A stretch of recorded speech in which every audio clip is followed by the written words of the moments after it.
Viewer discretion advised.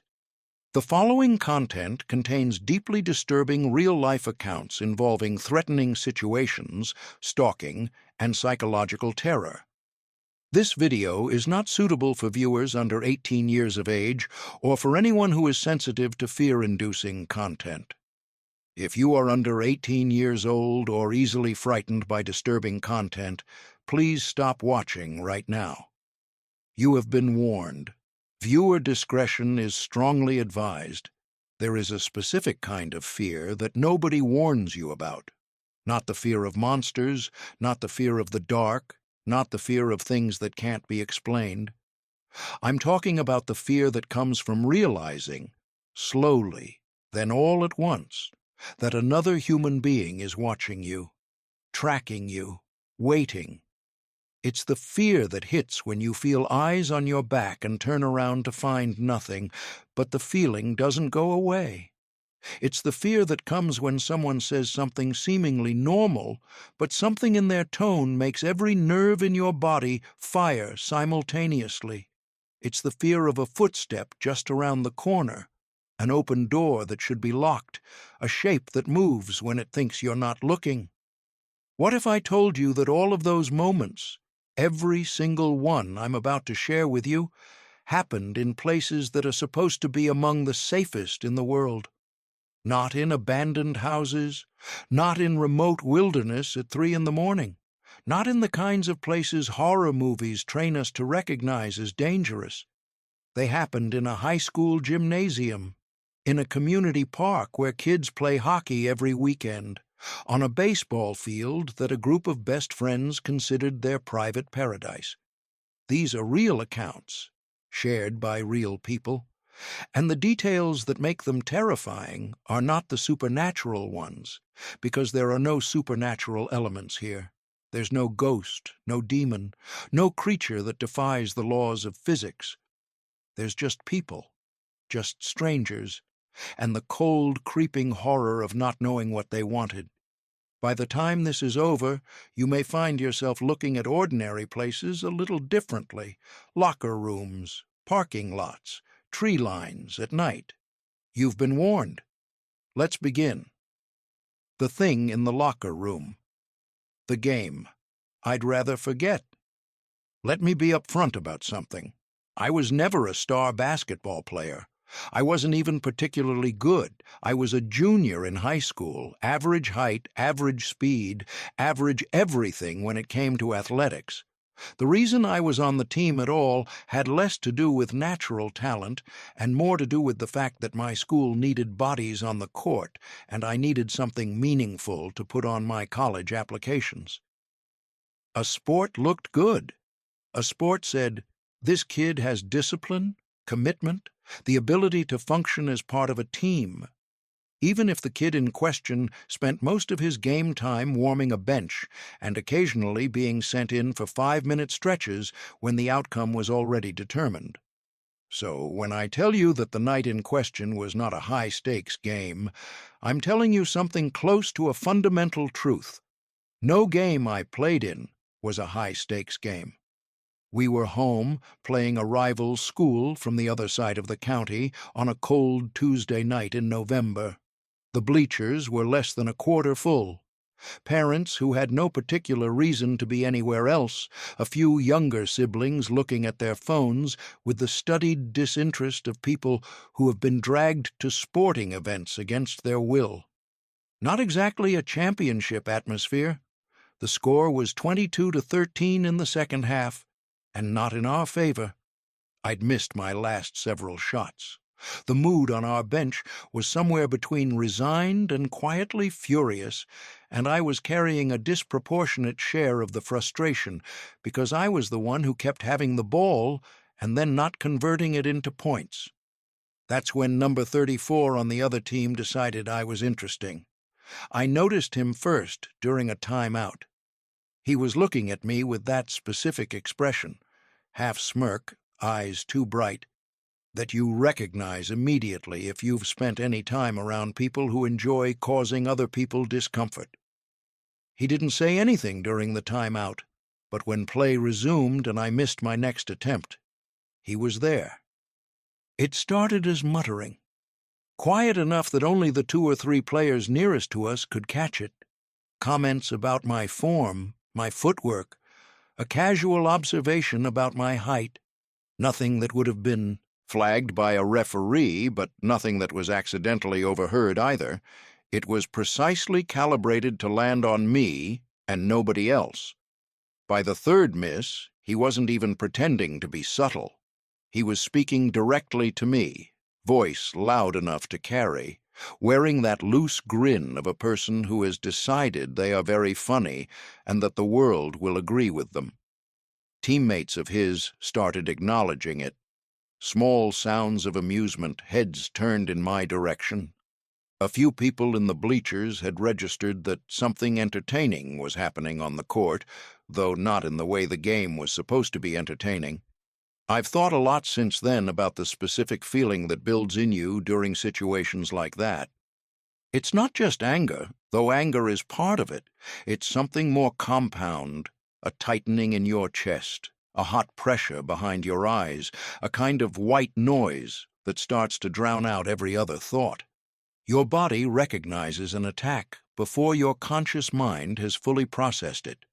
Your muscles begin loading like springs. I didn't make a decision to shove him. That's the honest truth. One moment I was standing on the basketball court trying to keep my composure. The next moment, both of my hands were connecting with the center of his chest with everything I had. He went down hard. His sneakers lost traction on the polished gym floor, and he slid several feet, landing flat on his back at the edge of the court. The sound that followed was complex.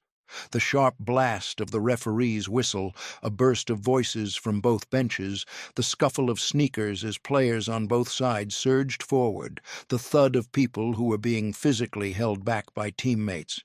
The referee pointed at me. His face was the deep red of a man whose carefully managed event had just become something he did not sign up for. The word he used was formal and final: ejected.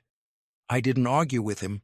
I didn't apologize. I didn't look at my coach, whose presence behind me I could feel like a physical pressure. There was a warmth in my chest that I wasn't ready to feel bad about. The specific warmth of having done the thing your body needed to do, regardless of the consequences. I walked off the court, through the bench area, past the water bottles and towels and the ashen faces of players who weren't sure whether to be impressed or terrified, through the heavy double doors at the end of the gym, into the hallway beyond. The noise faded. My heartbeat started to slow. All I wanted was to get to the locker room, get my gear, splash cold water on my face, and sit somewhere quiet for a while. Give myself a few minutes before I had to face whatever came next: the coach, my parents, the inevitable conversation about my behavior and my choices and my inability to let things go. The cold and the dark.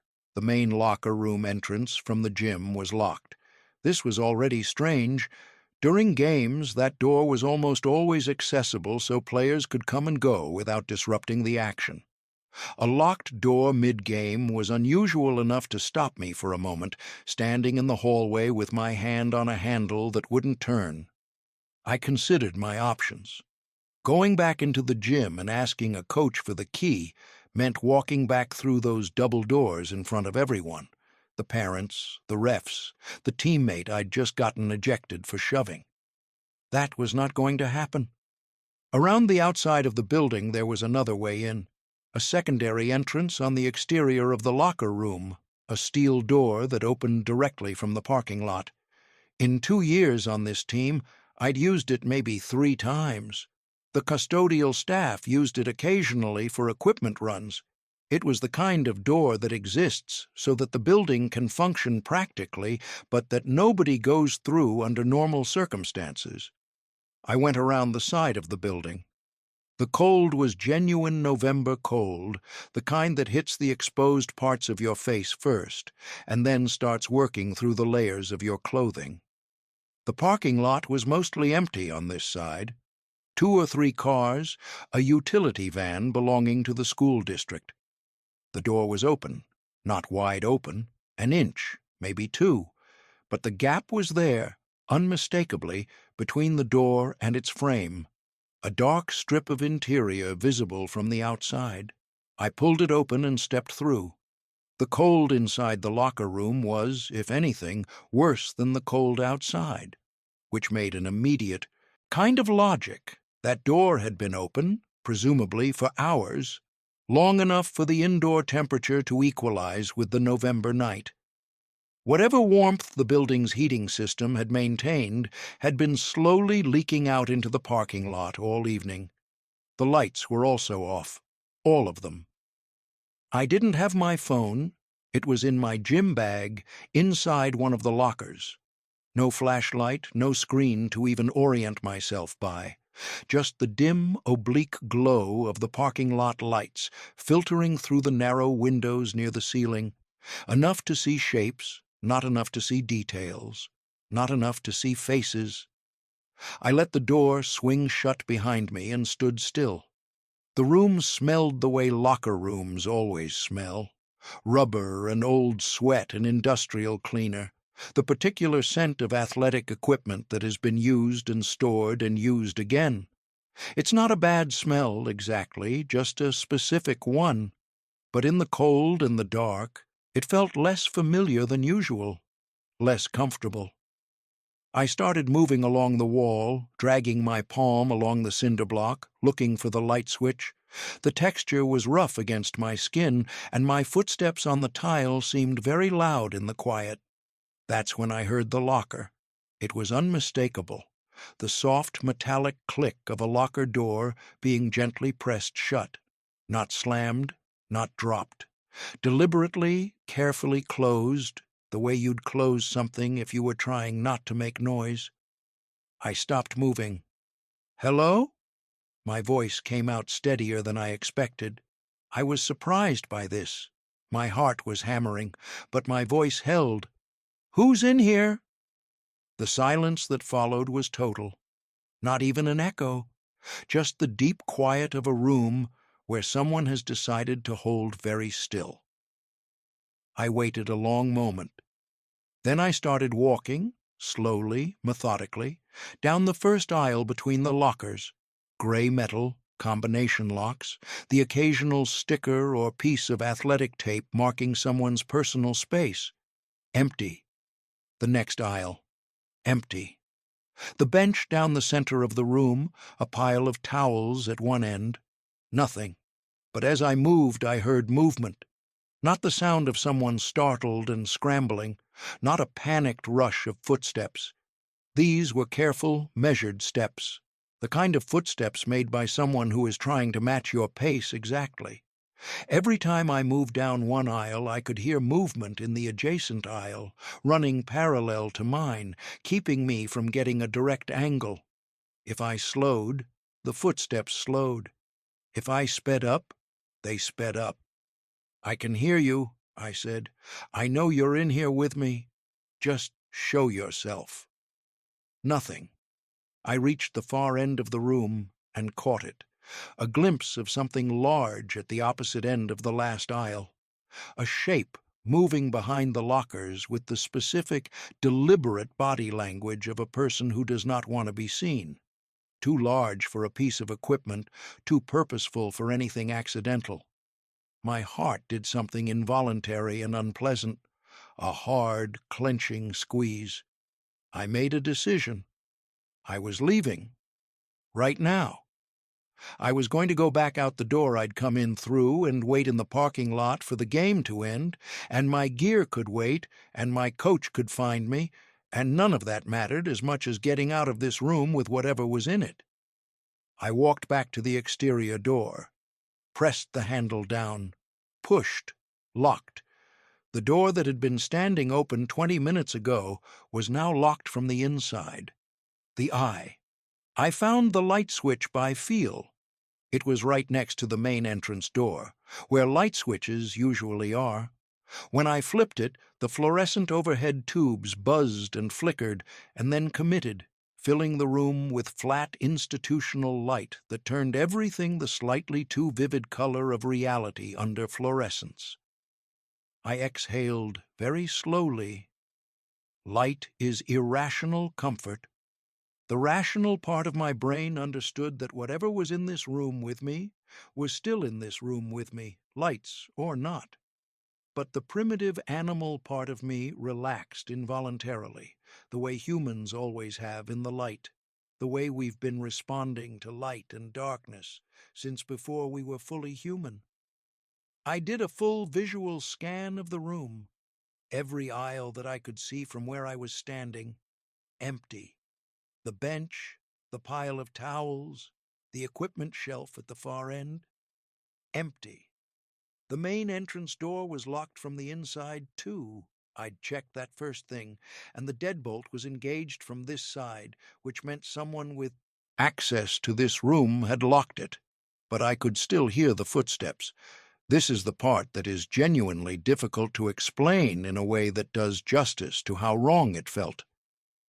In a room that I could now see clearly, where every aisle was visible from the center if I stood in the right position, I could still hear methodical, careful footsteps moving parallel to wherever I moved. Light on, dark invisible corner eliminated, every shelf and bench accounted for. Still the sound of someone keeping pace with me, always just around the next row of lockers. I moved faster. The footsteps kept pace. I moved down one aisle and then quickly reversed, trying to catch whatever it was in the act of following me. I came around the end of a locker row fast and found nothing, but from the adjacent aisle came the sound of movement, a slight adjustment, a shift in weight, like something had just been caught off balance and was correcting. I was breathing hard at this point, not from exertion, from adrenaline, the shallow, rapid breathing of a body that has committed to the biological state of being hunted. And then I noticed the holes.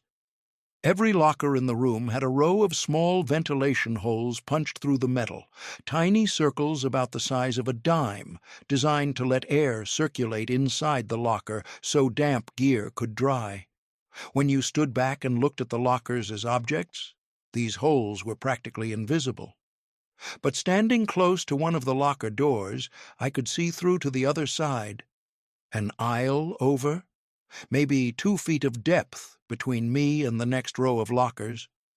If I could get my eye to one of those holes without being heard, I might be able to see whatever was standing on the other side before it had time to move.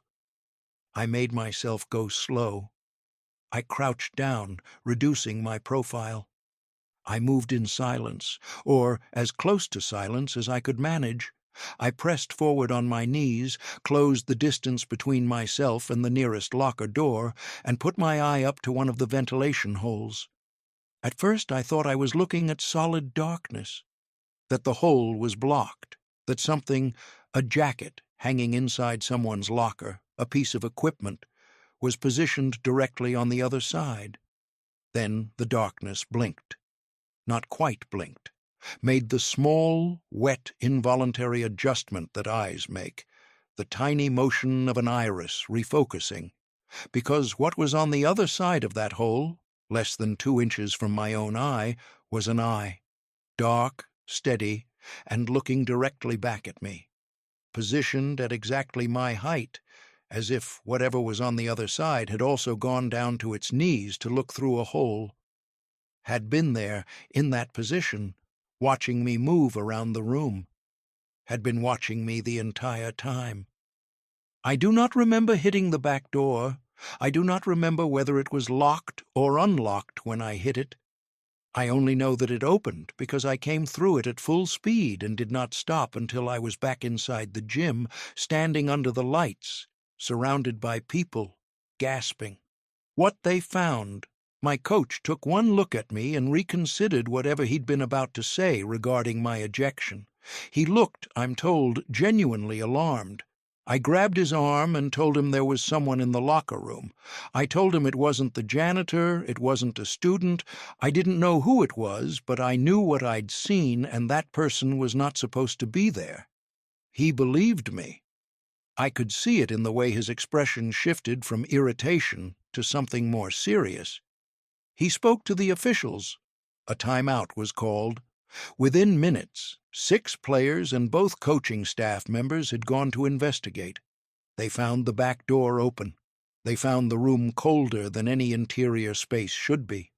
They found the main entrance deadbolted from the inside, which none of them had done. They found, as I had found, no one inside. Nobody made me feel foolish. Nobody suggested I'd imagined it. The evidence was there. The cold, the unlocked external door, the locked internal one, the impossible footsteps that had matched my movements through a room I could see was empty. What they discovered after the game ended was the piece that locked everything into focus. 4 freshmen had items taken from their lockers, clothing primarily, personal belongings. The locks hadn't been forced. Nothing suggested a break-in in the traditional sense. Whatever had been in that locker room had been calm, organized, purposeful, had taken their time, had not been in any particular hurry, had, apparently, been willing to spend time on the floor in the dark, pressing an eye to a ventilation hole to watch a teenager wander around trying to find them. I have spent considerable time since that night thinking about what kind of person that was, what brought them to that specific place at that specific time, what they'd been doing before I came through the door, what they had planned to do after the game ended and the team filed in. I am grateful, with a completeness that I find difficult to articulate, that I ran when I did. The Burning Woods, a bad night at the rink. My brother Tyler is 13 years old and plays hockey with the kind of focus that most 13-year-olds reserve for video games and social media. He studies film. He drills in the backyard on weekends. He owns 4 sticks and keeps them in a specific arrangement in the garage. If you want to make Tyler genuinely upset, suggest that any aspect of his hockey game needs improvement in a way that implies it's not already significantly better than it was 6 months ago. I'm 19. I drive him to games and practices because our parents work rotating shifts and someone has to make sure Tyler gets to the rink on time and gets home in one piece. This is not, if I'm being honest, my favorite way to spend January Saturday nights. The outdoor rink at Millbrook Community Park is a fine facility in the context of outdoor rinks. In January, it is also aggressively cold, particularly in the bleachers, where the wind comes off the far tree line without anything to stop it, and makes the experience of watching a youth hockey game feel medically inadvisable. That's why I started bringing Kayla. Kayla is my girlfriend. She has the quality that I find most attractive in a person. She will go along with things that are not inherently interesting to her without requiring the situation to be interesting in order to be present in it. She'd sit with me in those aluminum bleachers in a puffy jacket with a gas station coffee and watch Tyler's team skate around, and she'd actually be there, not just physically. It made the games bearable. More than bearable. The night in question was a Saturday, January. Tyler's team was losing badly by the end of the first period, down 4-0. And, while we had come prepared for the cold and the boredom, there is a point at which even the best-natured person has to acknowledge that they are no longer having any kind of good time. "There's that park," Kayla said, nodding toward the far side of the facility. The park surrounding the rink is substantial, open on 3 sides, parking lot, access road, picnic area. But on the 4th side, it backs up against a forest that stretches for nearly half a mile. The locals call it the Burning Woods. The name has been around since the late 80s, when a drought-season fire tore through the old growth and left the ground black for acres in every direction. The trees grew back. The name didn't leave. It's the kind of place that has a different quality at night than it does during the day. During the day, it's just a forest, dense, quiet, pleasant if you're into that sort of thing. At night, the canopy blocks out most ambient light, and the tree line from the rink looks like a solid wall of dark. We weren't going because of the atmosphere. We had our reasons. Small, practical, fit-in-a-jacket pocket reasons. And the forest provided privacy that the bleachers emphatically did not. The men who appeared. We found our spot about 100 feet into the tree line. Far enough in for genuine privacy, close enough to the rink that we could still hear the ref's whistle and the occasional whoop from the bleachers. The trees here were mature, thick trunks, broad canopy, the ground covered in layers of fallen oak leaves that made every step slightly softer and slightly louder than you'd expect. It was Kayla who first heard them. "Do you—" she started. I'd already heard it. Footsteps, not the random snapping of an animal moving through underbrush, the deliberate rhythmic sound of people walking toward us. 2 sets at least, moving without particular hurry, without particular caution. In less time than it took to think about it, everything was back in my pocket. They came out from between 2 trees about 30 feet away. 2 men, mid-20s probably, the kind of age where you can still read youth in the face, but the body has already gone fully adult. The first one was built wide, thick neck, shaved head, a full dark goatee that gave his face an aggressive geometry. The second was leaner, taller, with the kind of restless body language that makes you feel like they're always about to move, even when they're standing still. The lean one raised a hand. Open palm, friendly gesture. His expression said, "Relax, I'm harmless." "Hey," he said. "It's cool. Relax." He tilted his head slightly and gave us a long, measuring look. "You got enough for 2 more?" Every functional instinct in my body said one specific thing. Say no. Say no, we were leaving anyway. Say no and get back to the light. The words were right there. I had them ready. "Yeah, I think so," I said. "I don't know why. I've thought about it many times since. Fear of conflict, maybe. That particular social cowardice that takes over when you're outnumbered in a dark place and your nervous system is telling you to keep things friendly. Whatever the reason, those were the words that came out." The lean man chuckled. "Hey, I'm just messing with you. You're good." He paused. "We've actually got some really good stuff in the car, though. You want to come check it out? Real quality." Something about the way he said it, the studied casualness, the slight emphasis on "come check it out," made the back of my neck go cold. I looked at Kayla. Her expression was neutral in that specific way expressions get when someone is working very hard to give nothing away. "No, we're good," I said. "We were wrapping up anyway. Got to get back." The lean man nodded slowly. "Oh, sure." He stuck out his hand. One of those handshake greeting combinations that signals a familiarity he had no reasonable basis for assuming. I shook it. I still don't fully understand why. I put my hand on Kayla's back and guided us back toward the tree line, toward the lights of the rink. We walked at a pace that I hoped read as normal, not hurried, not panicked. Just 2 people heading back from their walk. "Those guys were very weird," Kayla said, when we'd put some distance between us. "Yeah," I said. We stopped when I judged we'd gone far enough. There was no reason to let one uncomfortable encounter ruin the rest of the night. We were outside. We were far enough from the rink. Everything was fine.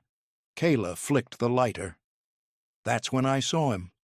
The lean man with the restless body language. He was standing behind a tree, maybe 60 feet to our right. He wasn't walking away. He wasn't heading back toward wherever they'd come from. His head was angled just past the edge of the tree trunk, watching us. They hadn't left. They'd just repositioned. I moved my gaze carefully, deliberately in his direction, not pointing, not saying anything, just making sure Kayla caught what I was seeing. She did. I felt her go still. Hop back. We stood there for a moment, both of us very quiet, both of us recalculating. Then something snapped behind us, not from the direction of the man by the tree, from directly behind where we were standing, within maybe 15 or 20 feet. Something large enough to break a branch, moving through the underbrush with no concern for the noise it was making. I took Kayla's hand. We walked back toward the rink, not running, walking at a pace that I was consciously managing, trying to maintain the appearance of people who had made a calm, voluntary decision to return to the lights. The path through the park was visible ahead of us. The bleachers were illuminated. We could see people. One of the men called out from somewhere behind us, "Hey, hop back!" 2 words, short, casual, almost friendly in tone, the kind of thing you'd call after someone at a party, just a quick invitation to come back and hang out. Harmless words in a vacuum. But those words landed in me like something physical, not because of what they said, but because of what they weren't. They weren't, "Have a good night," or "See you around." They were a direction, an expectation, the assumption that we would comply. I kept walking. I did not turn around. Kayla kept pace with me. Our hands were clasped. She didn't say anything either. I heard footsteps on the path behind us, getting closer, not running, walking at a pace that was slightly too fast to be casual, designed to close the distance without triggering the obvious alarm of a chase. "Hey!" The voice came again, louder, the casual warmth almost entirely gone now. "Seriously, come back." The bleachers were 50 feet away, 40, 30. I nudged Kayla forward slightly. She moved. The footsteps stopped. We stepped into the light, the spill of the rink floodlights, the ambient glow of the scoreboard, the warmth of bodies gathered on bleachers. I felt every muscle in my body simultaneously release a tension I hadn't consciously registered holding. We slotted ourselves in among the other spectators. A parent noticed Kayla's face and asked if everything was okay. "Cold out there," Kayla said. The parent nodded. When I finally turned and looked back toward the tree line, both of them were there, standing at the edge of the path, where the park opens onto the woods, maybe 70 feet from the bleachers, not moving, watching. And then I looked more carefully, because standing slightly back from them, half hidden by a tree, stationary, not doing anything that would draw attention, was a third figure, someone who hadn't come forward, someone who hadn't spoken, someone who had, apparently, been in the woods the entire time we were there, just watching. The car behind us. Tyler's team lost 9-5. He was frustrated in the specific, controlled way of a kid who takes sports seriously and doesn't want to look like he's taking it too hard. His coach held him after for a few minutes to discuss a potential spot on a secondary team. By the time we all got to the parking lot, the crowd had essentially gone. 3 vehicles left: Tyler's coach's truck, a minivan that belonged to one of the other players' families, and my truck. We got in. I started the engine. I pulled out of the space and headed for the exit. The headlights appeared in my rearview mirror before I'd cleared the lot. A car, dark-colored, I couldn't identify the model in the dark, pulling out and falling in directly behind me. Not behind the coach's truck, not behind the minivan, behind me specifically. It closed the distance faster than felt normal for a parking lot. Then it started honking. Not the short, apologetic honk of someone who thinks you've cut them off. Long, deliberate blasts of the horn, sustained at intervals that felt intentional. Tyler looked over his shoulder from the back seat. I told him to face forward. We reached the exit. I turned onto the street. The honking continued. Kayla's hand found my arm. I kept my eyes on the road ahead and made myself breathe normally. At the first intersection, And I want to be clear that this is one of those moments where the ordinary mechanics of the world reassert themselves in a way that feels almost supernatural in its timing. There was a county sheriff's cruiser parked on the shoulder. Lights off, engine presumably running, positioned on a side road facing outward toward the main street. Speed enforcement, most likely, or just an officer taking a break. I have never been so glad to see a law enforcement vehicle in my life. I pulled up alongside it and rolled down my window. The deputy inside looked at me with the mild expression of someone who had been expecting to be left alone. I spoke quickly and as clearly as I could. The men in the woods, the hop back, the following us to the parking lot, the tailgating, the honking. I pointed at the car behind us, which had slowed to a near stop when it saw the police cruiser. The deputy listened. He looked at the car. He looked back at me. He said, "Okay." He rolled up his window. I watched the cruiser. The lights stayed off. The engine didn't change. The officer didn't move. The car behind us crept forward, eased through the intersection, and disappeared down the main road. Gone. I drove home. Kayla held my hand the whole way. Tyler fell asleep in the back seat within 10 minutes. The radio played something I couldn't focus on. 3 weeks later, I still think about those 3 figures at the tree line. The 2 who came forward and the 1 who didn't. I think about the 3rd man behind the tree, who never introduced himself, who never spoke, who was just there, waiting, watching. I think about what hop back was supposed to lead to. I think about what happened next for some other group of people who said yes, or who didn't get away in time, or who didn't have a police cruiser appear at just the right intersection. I think about that a lot. The field, at the end of the dirt road, the place that was ours. When you grow up genuinely rural, you develop a relationship with land that's different from anything a suburban kid experiences. There's no movie theater 10 minutes away, no mall, no planned entertainment infrastructure. What you have is space. Miles of it, in every direction, and enough freedom, because your parents grew up in it too and understand it, to go find your own world in it. My world, from the time I was 9 years old, was a clearing in the woods a quarter-mile from my house. There were 8 of us, the same core group all the way through elementary and into middle school. We'd been together since kindergarten, when our first-grade teacher had set us in an arc of small chairs and left us to become whatever we were going to be to each other. Turned out, everything.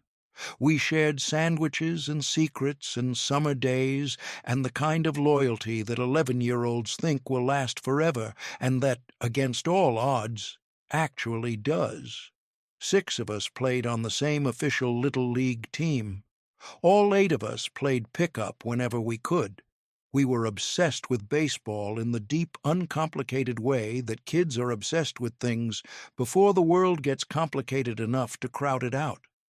The field was one of those things that you find and immediately understand cannot last. It was too perfect. A proper baseball diamond, base paths worn into the dirt, a pitcher's mound that sloped exactly right, a backstop made of chain link that had been there long enough to grow rust, but still held its shape. Beside it, a basketball half-court with a 10-foot hoop that still had most of its original net. All of it in the middle of a clearing surrounded on every side by dense pine forest, accessible only by a dead-end dirt road that barely appeared on any map. Nobody went there. Nobody knew it existed except us. The landowner, if there was one, had made no attempt to develop or maintain it, and no attempt to fence it or post it as private property. It simply existed in the middle of the woods for us. We went there after school, on weekends, on summer days that started at sunrise and lasted until the streetlights came on and we were expected home for dinner. The field was our constant. Whatever else was going on, School drama, family stress, the slow, inexorable complications of getting older, the field was there. Until the July Friday, it wasn't anymore. The men who sat down. It was the kind of summer evening that exists in memory more vividly than most real things. Deep orange sky, long shadows from the pines, the air at that specific temperature where it's warm enough to not think about, but cool enough that running feels good instead of punishing. We were mid-game. I was at bat, 2 outs, runners on first and second, the score close enough to matter. I saw my center fielder stop moving. He was looking at something at the edge of the clearing, in the direction of the dirt road we'd come in on. A moment later, my right fielder had also stopped. They were standing perfectly still, looking in the same direction, with the specific body language of people who have seen something and are still processing whether to be concerned.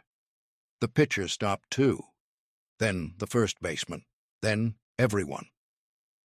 I turned around. 6 men were walking into the clearing. Not quickly, not with any particular energy, just walking, loose and casual, the way people walk when they have nowhere to be. They were dressed plainly, in the way adults dress when they're not trying to impress anyone. Work boots, jeans, t-shirts under hoodies. Nothing about their clothing was unusual, but they sat down on the bench at the edge of the clearing, the wooden bench we used for substitutes, and they looked at us. Not glanced, looked, with the fixed, interested attention of people who have found what they came for. I'd estimate them at somewhere between late 20s and mid-30s. They weren't talking to each other. They weren't checking phones. They weren't doing the things that adults do when they wander into a public space and happen to sit down near children playing. They were just watching, intently, with a concentration that felt targeted. One of them laughed at something. 2 others said something to each other that I couldn't hear. But they never looked away from us. The 8 of us communicated without words. There's a kind of silent consensus that forms in groups of kids when they all feel the same thing at the same time, a shift in the air, a shared recognition. We started putting our gear away. The men responded immediately. "Ah, don't leave." The voice was relaxed, warm, genuinely disappointed sounding, like we were cutting short a show they'd been enjoying. Nobody said anything back. We kept packing. When I looked over again, all 6 of them had stood up. They weren't approaching us. They weren't saying anything else. They were simply standing, watching, with an attentiveness that had shifted from seated leisure to something more vertical and alert. 8 kids, 8 bags, 8 quiet sets of hands, working as quickly as possible without looking like they were rushing. We high-fived at the edge of the clearing, the casual, "we'll see you later" high-fives that are actually saying something else entirely, and then we split off in our separate directions. I was the only one who lived in the direction of the dirt road. The road in the dark. My friend Marcus walked with me to the entrance of the path. This had been my idea, a way to not make it obvious to anyone still watching from the clearing that I was heading out alone. Marcus understood without my having to explain it. He walked beside me until we reached the first bend in the dirt road, gave me a high five, and turned back toward his own house. I was alone in about 30 seconds. The forest canopy closed over me immediately. The orange sky was still visible in fragments through the gaps in the branches above, but down at ground level it was already close to full dark. I found my flashlight by feel, tucked into the side pocket of my baseball bag. I clicked it on, swept the beam ahead of me, checked behind me, a reflex already operating even before I'd consciously registered that my body was in threat mode. Nothing behind me, just the dirt road curving back toward the clearing, empty and quiet. I picked up my pace. The sounds of the woods were familiar sounds. I'd walked this road hundreds of times, in all seasons, at all times of day. the creak of the pines, the rustle of whatever animals moved through the underbrush at dusk, the occasional sound of a distant car on the main road a half-mile away. I knew these sounds the way you know the sounds of your own house. They were supposed to be reassuring, but somewhere behind me, moving through the trees parallel to the road, there were voices, male voices more than one, too far away to make out words, but close enough to establish direction. And the direction was wrong, not ahead of me, not to the sides, but behind, and getting less behind with each minute. I didn't shine my light toward them. I put my head down and moved. Then the baseballs fell out. I'd forgotten to zip the side pocket of my bag all the way, and the 3 spare balls I kept there had been sliding with every step. They hit the dirt road at the same moment and scattered into the weeds along the shoulder. I heard them bounce. I stopped. I almost didn't. Almost just kept walking, left them where they fell. Let them be the price of this evening. But 3 baseballs represented a non-trivial expense for an 11-year-old, and some calculus in my brain decided, in the space of half a second, that they were worth retrieving. I swung the bag down, crouched, started sweeping the flashlight along the weeds, and then I heard the leaves from behind me, close enough that the sound came with a kind of spatial weight. Something large, moving without caring about the noise it made. I stood up and turned around. The man in the hood. He was standing in the middle of the road, maybe 40 feet back, just standing there in the beam of my flashlight, not moving. He was tall, significantly tall, the kind of height that reads as wrong at distance in the dark. He was wearing a black hooded sweatshirt with the hood pulled up, which put his face completely in shadow. I couldn't read his expression. I couldn't read anything about him except his size and his stillness and the fact that he was between me and the direction I'd come from. For a moment that felt longer than it was. We looked at each other. Then he started coming. Not a slow approach. Not a, let me just see what's going on here walk. He came at me at full speed from a standing start, 40 feet of distance beginning to close in a matter of seconds. My brain did not make any decisions. This is genuinely true. There was no moment of I should run. My legs simply started moving, and I was running before any conscious thought had occurred. The dirt road was uneven. There were ruts from old tire tracks, roots crossing the surface, the occasional rock that had worked its way up from the ground. My flashlight was swinging wildly in one hand, my equipment bag bouncing against my back, the straps not properly secured. None of it mattered. None of it was relevant. Behind me, I could hear him. Footsteps on dirt, the sound of breathing, branches catching and releasing as he pushed through the places where the road narrowed. He was not giving up. He was not slowing down. Whatever threshold he'd crossed by starting to run had not been abandoned. I came around the long curve in the dirt road and saw the lights. Our house. The porch light on, like always. The warm yellow squares of the windows. 200 feet away, through the tree line, through the side gate, across our yard. I screamed. I opened my mouth, and I screamed my parents' names as loud as my lungs would allow. The footsteps behind me stopped. Completely. Immediately. 1 second they were there, the next they were replaced by the sound of someone crashing back into the underbrush. Fast, purposeful, heading away. I didn't stop running until I hit the porch steps. What came after? My parents were outside before I'd fully registered that I'd made it. My mother's face did something complicated when she saw me, relief and fear arriving at the same moment, competing for her expression. My father went very quiet and very calm, which is how I know something serious has reached him. He called all 7 of my friends' houses within the hour. Every parent, every kid. He wanted to know where they were, whether they'd gotten home, whether anything had happened. They were all okay. Mostly. Marcus, who'd walked me to the path entrance and then gone his own way, told us the next day that he'd been followed.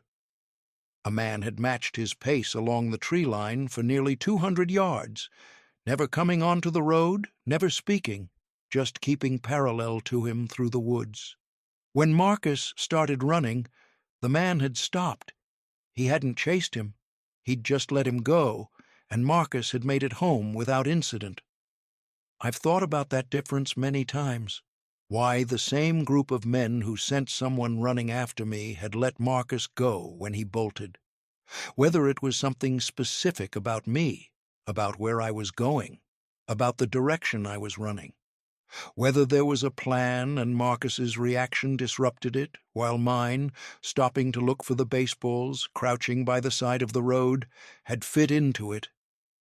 I don't have answers. I just have the questions, which have followed me for years. Our parents made the decision without debate. The clearing was closed. No discussion of exceptions, no timeline for revisiting.